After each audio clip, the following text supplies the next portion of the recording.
I'm Emily. And I'm Paul. It's great to be here with you all today. Yes, it is. Today, we have a super interesting topic for our A1 English learners. We're going to talk about something everyone experiences, jobs.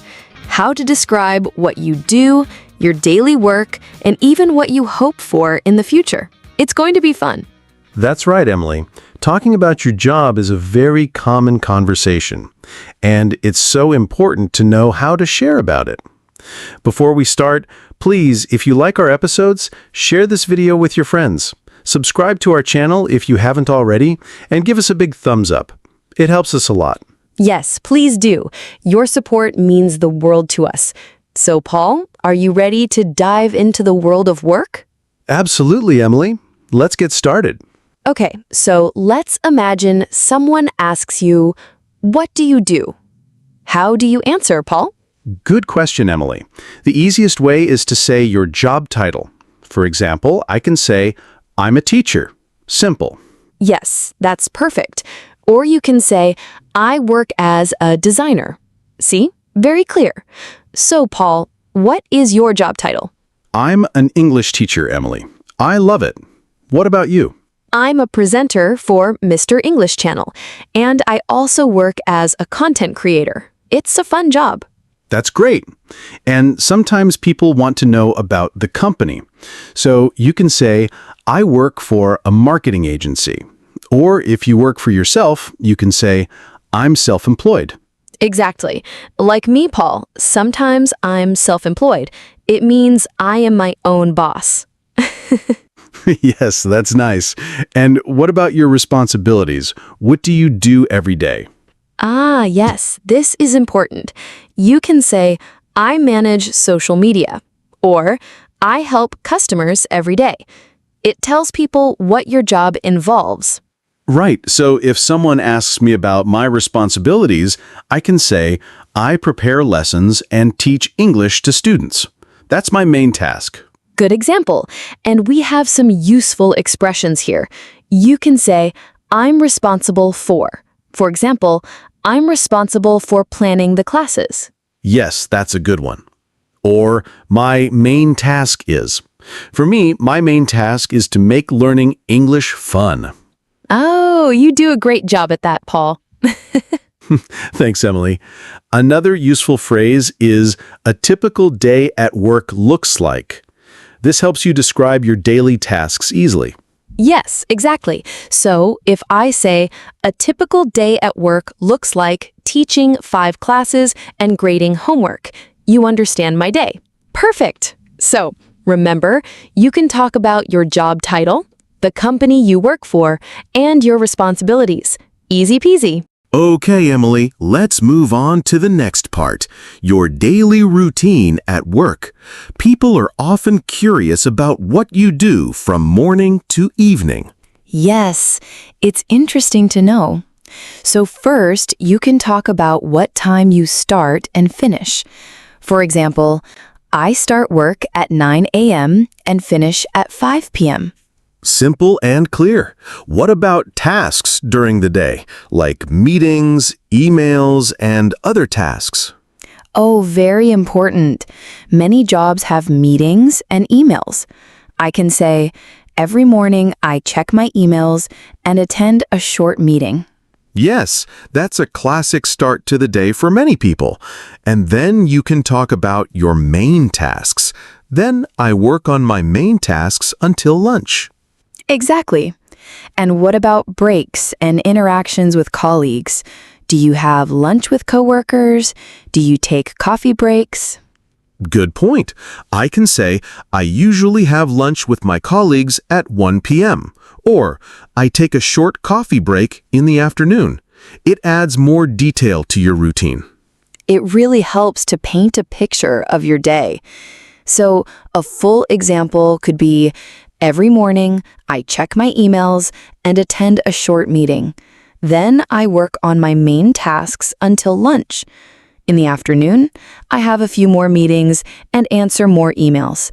I usually finish around 5 p.m. That's a great example, Emily. It sounds like a busy day. My daily routine is a bit different. Every morning, I plan my lessons, then I teach students.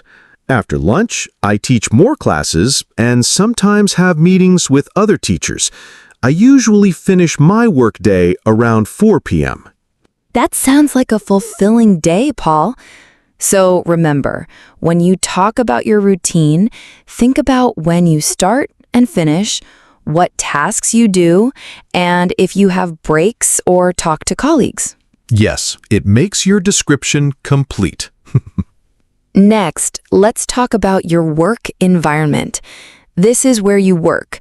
Is it an office, remote, hybrid, or outdoors? Yes, this is very common now. Many people work remotely from home, like us sometimes. That's right. Or you can say, I work in an office downtown. Or I have a hybrid job, so I work some days at home and some days at the office. And some people work outdoors, like a construction worker or a park ranger.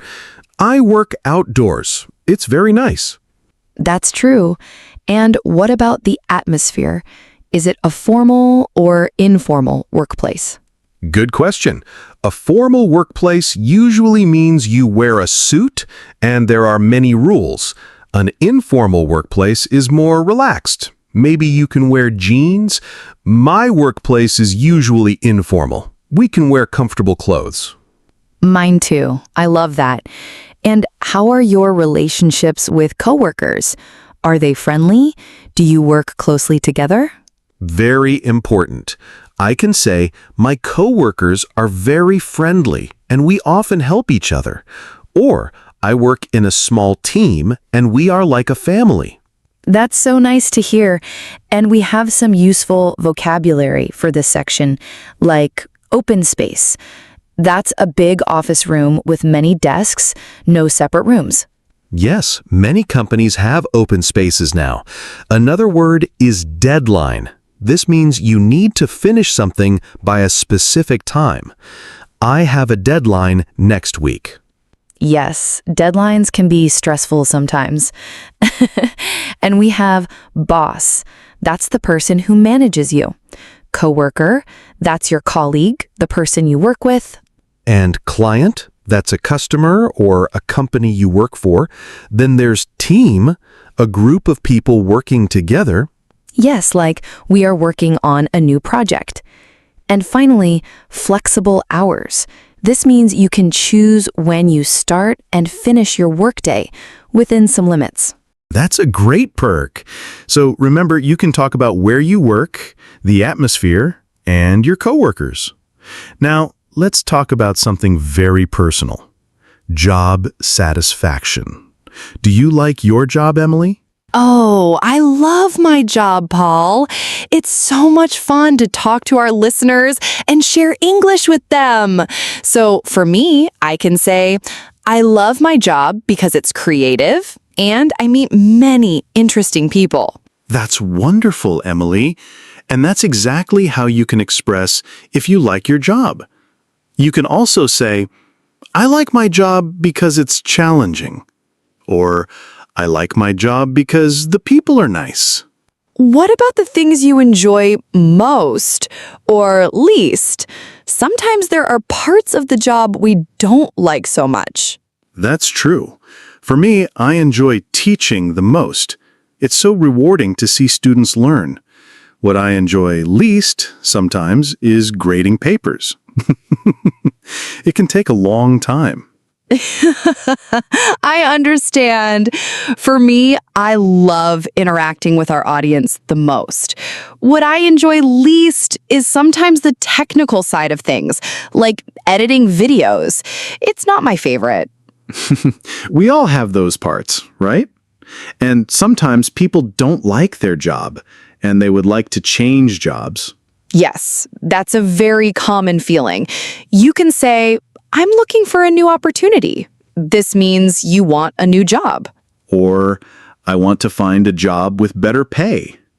Or, I want a job that is closer to my home. We have some more useful expressions here. It can be stressful sometimes, But this is a good way to talk about the difficulties, but also the positive things. For example, my job can be stressful sometimes, but I love the team I work with. Perfect. So when you talk about job satisfaction, think about if you like your job, what you enjoy, and if you want to change jobs. Okay, Paul, let's go back in time a little. Let's talk about past jobs and experience. Where did you work before? My previous jobs. I can say I used to work in a small company, but now I'm in a large international team. This shows your career path. That's a great way to put it. Or, before this, I was a student and I worked part-time at a coffee shop. And what about what you learned in previous positions? This is important for new jobs. Yes, it shows your skills. I can say, in my last job, I learned a lot about customer service. Or, I learned how to manage a team. Very good. And this helps describe your career path so far. It's like a story of your jobs. Exactly. So if someone asks about your experience, you can tell them about your old jobs and what you learned. Like, I used to be a salesperson, and I learned how to talk to many different people. That's a valuable skill. So remember, you can talk about where you worked before, what you learned, and your career path. Now, let's look to the future. This is exciting. Let's talk about future career goals. Where do you see yourself in the future, Emily? Good question, Paul. I can say in the future, I'd like to manage my own YouTube channel full-time. That's a dream. Wow, that's a fantastic goal, Emily. And that's a perfect way to express it. Or you can say, I want to become an expert in my field. And what about skills you want to learn? This shows you want to grow. Yes, I can say, I want to improve my communication skills. Or, I want to learn more about digital marketing. It shows you are always learning. That's a great mindset. And finally, your dream job. What is your ultimate dream job, Paul? Oh, my dream job is to travel the world and teach English in different countries. That would be amazing. That sounds like a wonderful adventure. My dream job is to create content that inspires millions of people. That's lovely, Emily. So when you talk about your future goals, think about where you want to be, what skills you want to learn, and your dream job. Okay, Paul, we've talked a lot about our jobs. Now let's talk about how to ask someone else about their job. This is super useful for real conversations. Yes, very practical. The most common question is, what do you do? Simple and direct. Exactly. And after they tell you their job, you can ask, do you like your job? This shows interest. Yes, it's a nice follow-up question. Another good one is, how long have you worked there? This tells you about their experience. Like, oh, I've worked there for 5 years. And then, to make the conversation more interesting, you can ask, what's the most interesting part of your job?